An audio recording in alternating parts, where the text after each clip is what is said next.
Stop the time. Okay, go. We put some milk. Then, see the milk.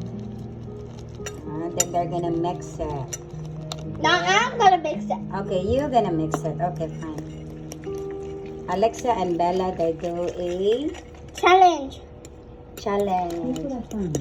Not you. Roasted. Okay. Do you know how to use chopsticks?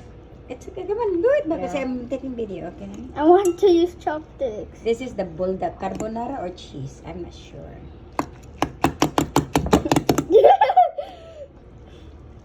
Look like. I'm looking for a pink one too. Okay, let's taste The it. yellow one, there's a blue one. Push them in a row. Girl.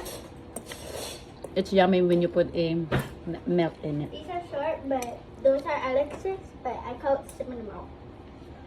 The cinnamon rolls now. Or Melody or Hello Kitty. Ma! You're eating our Sorry. food! I know. Looks like she's doing the challenge too. The bulldog challenge. It's really not that spicy. Yeah, because they have a milk. That's why. If there is no milk before, we didn't know the trick.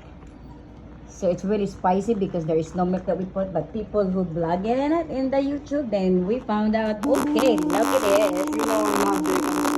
You know? In the food. Mm. I can. Yummy, huh?